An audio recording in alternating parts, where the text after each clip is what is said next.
बिस्मिल्लाहिर्रहमानिर्रहीम। अस्सलामुअलैकुम। SWAA cooking corner पर आप सबको खुश आमदीद। उम्मीद करती हूँ कि आप सब खैरियत से होंगे और अल्लाह ताला की नेमतों का भी शुक्र अदा करते होंगे कि अल्लाह ताला ने हमें अशरफुल मखलूक़ात में से बनाया है और बेहतरीन से बेहतर बनाया है। जी, आज के इंग्रेडिएंट्स देखकर आपको पता चल गया होगा क्या सिखाने जा रही हूँ। आज मैं आपको मसालेदार भिंडी बनाना सिखाने जा रही हूँ। भिंडी छोटे और बड़े सब शौक़ से खाते हैं और अगर इसको प्रॉपर तरीके से ना बनाया जाए या सही टाइम पर ना खाया जाए तो इससे पेट भी ख़राब हो जाता है। तो सबसे पहले हम क्या करते हैं, इंग्रेडिएंट्स नोट्स कर लेते हैं। मैंने 3 पाव भिंडी ले लिए। भिंडी की कटिंग आप चेक करें, भिंडी को आपने शेप में कटिंग कर लेना है, ज़्यादा बड़ा या ज़्यादा छोटा नहीं करना। 3 पाव भिंडी के लिए मैंने जो है प्याज ले लिया है, तकरीबन 1 पाव से थोड़ा सा ज़्यादा है। और प्याज की भी शेप आप कटिंग देख लें कि ना तो बहुत बारीक है और ना ही बहुत मोटी है। इसके साथ मैंने टमाटर ले लिए हैं, टमाटर पूरे 1 पाव हैं, ठीक है। टमाटर की कटिंग भी आपने मुनासिब तरीके से करनी है जी। इसके साथ सब्ज़ मिर्च कुछ मैंने बारीक काट ली हैं और ये देखें बाकी सब्ज़ मिर्च के अंदर मैंने अनारदाने को पीस के थोड़ा सारा इसके अंदर फिल कर लिया है, ठीक है। तमाम जितनी भी साबुत सब्ज़ मिर्चें उनके अंदर ऐसे कर लिए। इसके साथ मैंने साबुत अनारदाना भी ले लिए हैं और मैंने थोड़ी सी अम्बी और लीमू के जो छिलके हैं वो काट लिए हैं जी। और इसके साथ स्पाइसेस में मेरे पास नमक और मिर्च हैं। तो चलते हैं जी, भिंडी बनाना स्टार्ट करते हैं। सबसे पहले हमने करना क्या है जी, आपने एक कढ़ाई के अंदर ऑयल ले लेना है और उसके अंदर भिंडियों को फ्राई करना है। भिंडी हमेशा खुले बर्तन में बनाएं। अगर ये खुले बर्तन में आप नहीं बनाओगे तो ये आपस में चिपक जाती हैं। एक जिस वक्त भिंडी की कटिंग हो तो ये बिल्कुल साफ़ सुथरी हो, खुश्क हो, तब आप इसकी कटिंग करें, अदरवाइज़ इसके अंदर लेस आ जाती है। और भिंडी जब आप फ्राई करेंगे तो इसका फ्लेम आपने हल्का रखना है और इसको अच्छे तरीके से खुले बर्तन में फ्राई करें।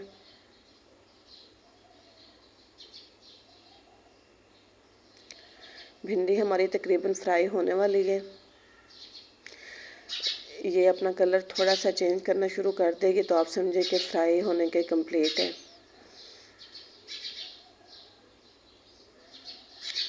अब हम भिंडी फ्राई हो चुकी है, इसको अलहदा बर्तन में निकालते हैं। अब अगला स्टेप आपने क्या करना है जी, आपने प्याज उसी ऑयल में, जिस ऑयल में आपने भिंडियाँ फ्राई की हैं, आपने प्याज फ्राई करने हैं। प्याज गौर से देखिएगा। फ्राई करने के बाद मैं आधे प्याज कहाँ करती हूँ और आधे के अंदर मैं बाकी चीज़ें डालती हूँ। प्याज फ्राई हो चुके हैं। अब इसमें से आधे प्याज जो है मैंने वो निकाल लेने हैं। एक अलहदा प्लेट में मैं प्याज निकाल लूँगी।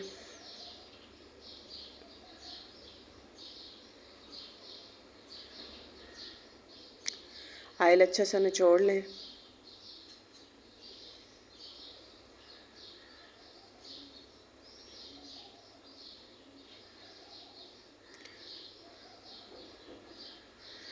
अब बाकी जो प्याज बचे हैं उसके अंदर मैं बाकी सारे इंग्रेडिएंट्स डाल देती हूँ। मैंने टमाटर, सॉरी ये कटिंग नहीं हुआ, इसे कटिंग कर लेते हैं। टमाटर और सब्ज़ मिर्चें मैंने इसके अंदर शामिल कर दी हैं। इसको हल्का सा फ्राई होने दें, टमाटर अपना पानी खुश्क कर दे।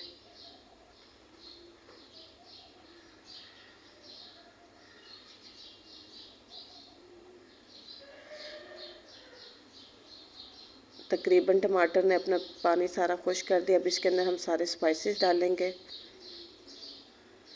स्पाइसेस मैं आपको पहले ही बता चुकी हूँ कि नमक, मिर्च, अनारदाना और ज़रा सा हमने इसके अंदर सफ़ेद ज़ीरा डाला है, ज़रा। इसको हल्का सा पानी लगाना है हमने, बिल्कुल हल्का सा, ताकि जो सुरख मिर्च है वो जो कच्चापन है वो फील ना हो। लेकिन इसकी भुनाई हमने बहुत अच्छे तरीके से करनी है। अब ये चेक कर लें, पानी हर किस्म का जो है वो खुश्क हो चुका है।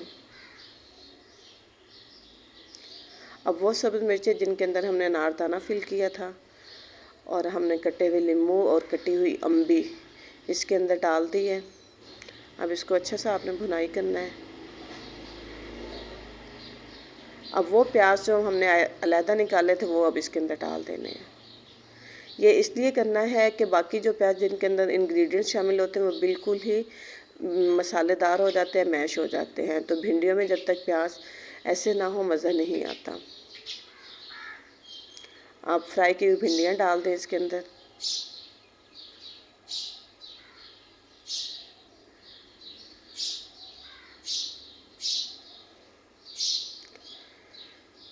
अच्छा, जब भिंडियाँ डालें तो उसको अच्छे तरीके से आपने एक दफ़ा हिला लेना है और उसके बाद आपने बार बार चम्मच से नहीं हिलाना इसको, आपने सिर्फ कपड़े से पकड़कर कढ़ाई को हिलाना है।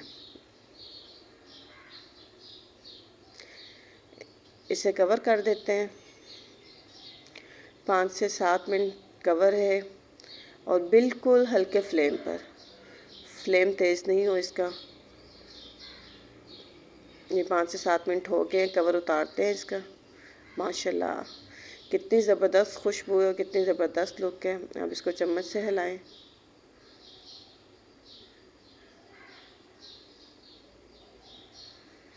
जो कटे हुए नींबू की खुशबू होती है और अम्बी की खुशबू होती है, बहुत टेस्टी होती है। और अनारदाने की खुशबू उसके ऊपर जैसे कहते हैं सोने पे सुहागा हो जाता है।